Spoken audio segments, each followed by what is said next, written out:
Brownie's very shy, is still trying to kind of find his way and get to know us. And I think sometimes June really gets wound up around Brownie. And, you know, Brownie can sometimes feel like a little stuffed animal. When we eat dinner at night, they kind of like to join us. And it doesn't bother us, but then when someone comes over and we'll sit at the table and a cat's on the kitchen table, it's kind of like, oh, don't get them down.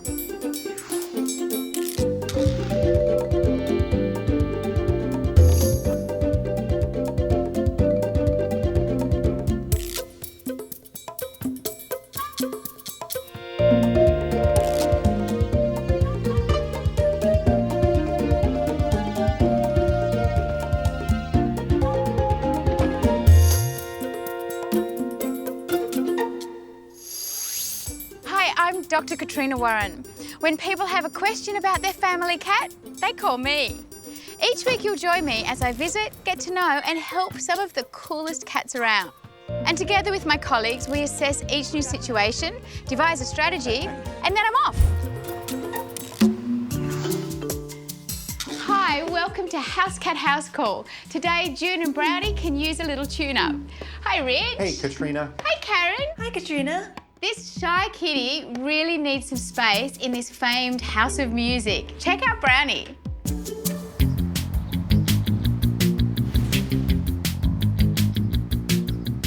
Hi, my name is David Benoit, and I live here in Palos Verdes, California with my wife Kay, my daughter June, and our cat Brownie. I'm a jazz musician and a composer, and I'm also the one that came up with the arrangement for Linus and Lucy, the Peanuts theme. That's kind of my claim to fame.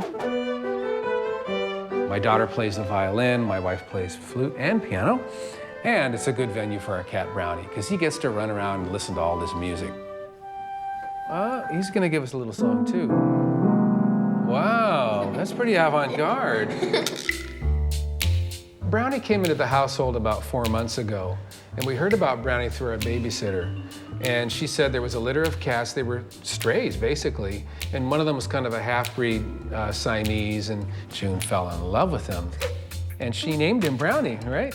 Yeah, I was pretty excited when I got Brownie. He is almost the perfect cat, and he's very friendly to June and other kids.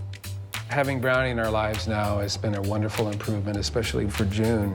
She has a playmate, someone she can care for. I find Brownie a nice source of inspiration. He likes to come into my office and keep me company, and he's very affectionate and purrs, and he'll get up on the keyboard, and sometimes he'll hit the buttons and I lose a program, which isn't great, but the thing that's concerned me a little bit is that there's a little ridge and he's fallen down under the desk. And I don't want to get mad at him or anything, but at the same time, there are certain boundaries that we need to teach him. Brownie's very shy, and I think sometimes June just gets so excited. She really gets wound up around Brownie, and actually kind of scared Brownie a little bit. Some of the things we like to talk about when Dr. Katrina comes are the interaction between Brownie and my daughter June, to make sure that June understands when it's time to play with Brownie and when it's time to give Brownie a little space. Also, making sure that Kitty doesn't crawl into spaces that he doesn't belong. And yeah, Crawled into the piano. Crawled into the piano, and I can't even see him. And so there's a little bit of a concern that he doesn't crawl into a place that could be unsafe. Oh, there he is. You know, I think what we need to do is find ways to encourage the bonding between June and Brownie and establish some ground rules. You're right, Rich. June obviously loves Brownie, but we need to establish some boundaries so that Brownie's not overwhelmed by June's enthusiasm. Yes. I think that's a great idea. So we need to give Brownie his personal space, and I'll work with June on teaching her the correct ways to handle Brownie, and also maybe signs like body language to watch for to let her know when Brownie's had enough. Definitely. Okay, bye.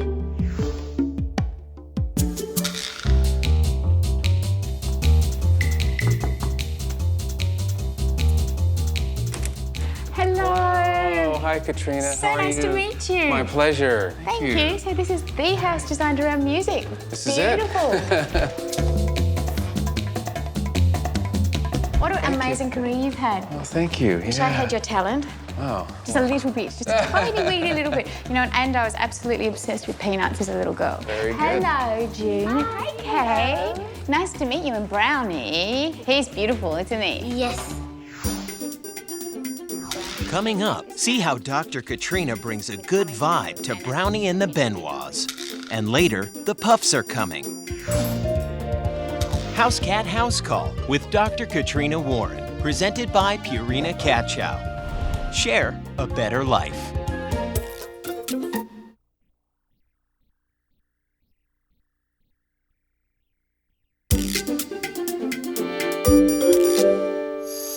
Hello, June. Hi, Kay. Nice to meet you and Brownie. He's beautiful, isn't he? Yes. Is he your first cat? Yes. He's our first cat. Now, I know one of your concerns is a little bit about June maybe playing. Do you play a bit rough with Brownie sometimes or get a bit excited?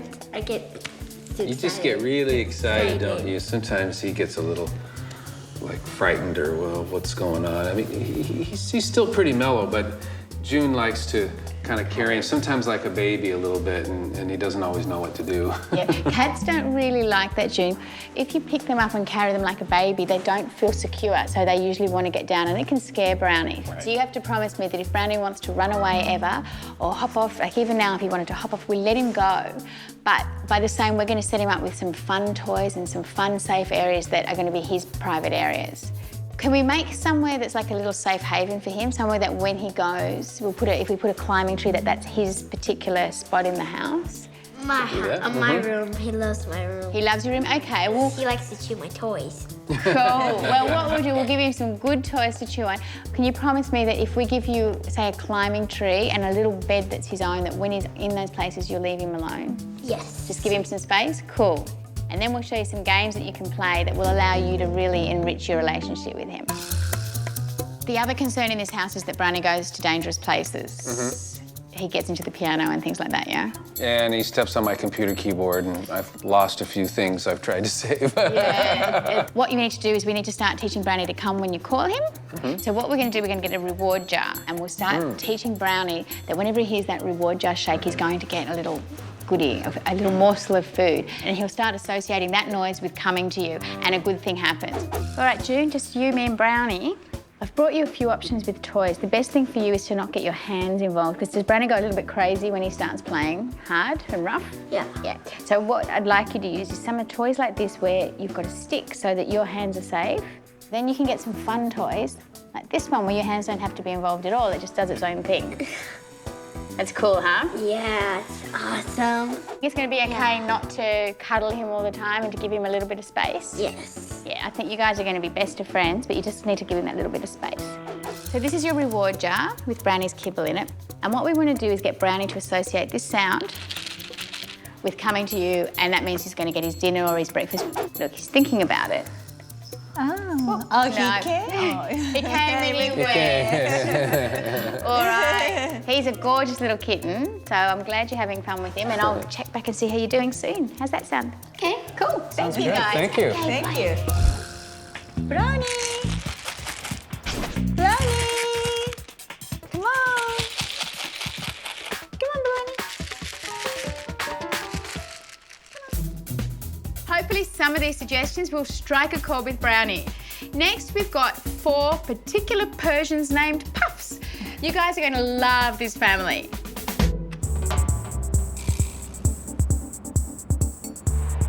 I'm Jeff, Sandy, and Keenan. These are the Puffs. Cream Puff, Cheese puff, cocoa puff, And baby Puff.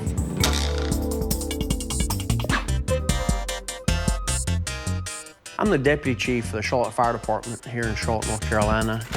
Part of my job is I supervise our Special Operations Division, which is about 120 people, supervise our Communications Division, which is about 35 people, and Emergency Management, which is about 5 people. At the end of a long, hard, stressful day, I'm worried about the number 4, and that's my 4 Puffs.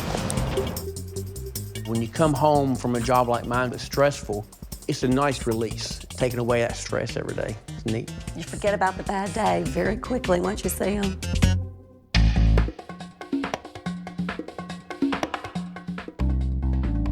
Four Persian cats, 4 very unique personalities. Cream Puff, She's the princess. Nothing bothers her, and she's always very happy. Creamy's my baby. When we breeded Cream Puff, she had 3 kittens. One of them is Cheese Puff. Cheesy is more to himself. He loves to sleep in the sink. He fits it perfect. BB, I think she isolates herself. Cream Puff and Cheese Puff and Cocoa Puff, they seem to, you know, stay together. But BB's never really with them. She usually does her own thing. Cocoa Puff, he comes and lays around. He'll lay there and let you play with him. He loves to be brushed. But if someone comes in the home, he kind of goes after them sometimes. He's kind of our watch cat, we call him. He is. They love to be up on the counters. They love to get up on the table. And when we eat dinner at night, they kind of like to join us. And it doesn't bother us, but then when someone comes over and we'll sit at the table and a cat's on the kitchen table, it's kind of like, oh no, get them down.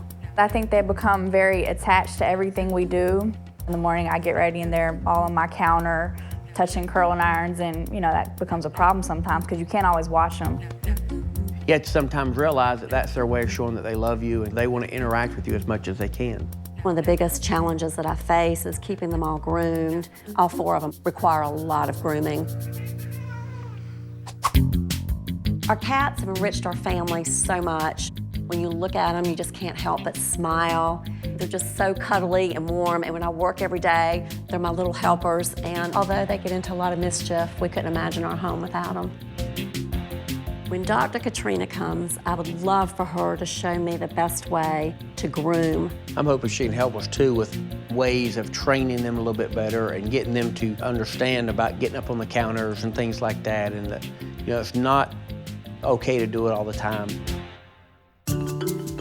You're right, Katrina. I love this family. I really love the way they're so bonded to their cats and really identify their unique personalities. They're great, and I think the challenge here is going to be to find ways to coordinate these different personalities. Yeah, so we need some house rules, not just for the cats, but for the owners as well. Exactly. I'm really looking forward to this. I've never been to Charlotte before. Have fun. Have fun. Will do. Good Bye. trip. Bye. Coming up, can June and Brownie learn to play in sync? And later, Dr. Katrina gets a taste of Southern hospitality when House Cat House Call returns.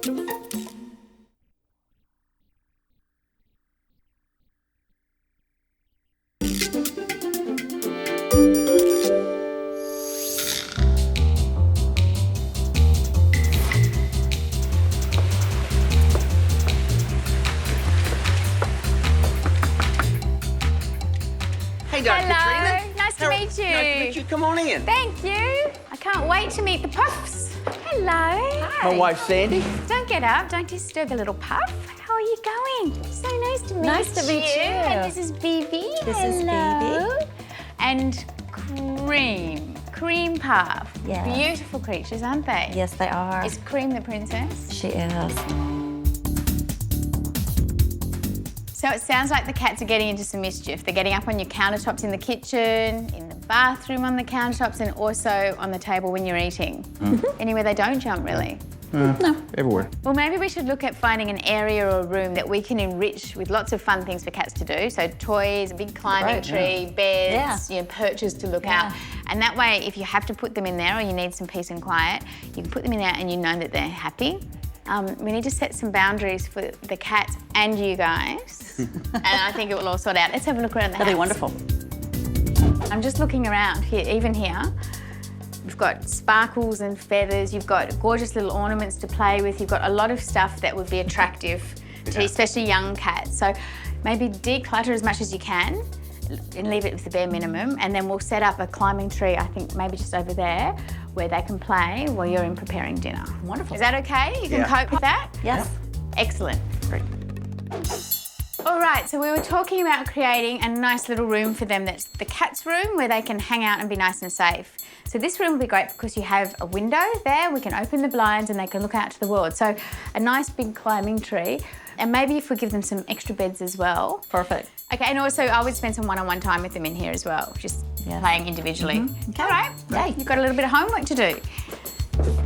How much grooming would you do in a day? You have to comb them off every day. It's an everyday event. And who's the Cheese Puff, when he sees the comb, He runs. Does he like being petted? He does. Yeah, okay. So maybe if you sit down and gradually build up the time every night with just one of these mitts on, because they're almost like a massage, that might at least help you, and you can get some of the dirt and some of the loose hair out. Keep the sessions really short.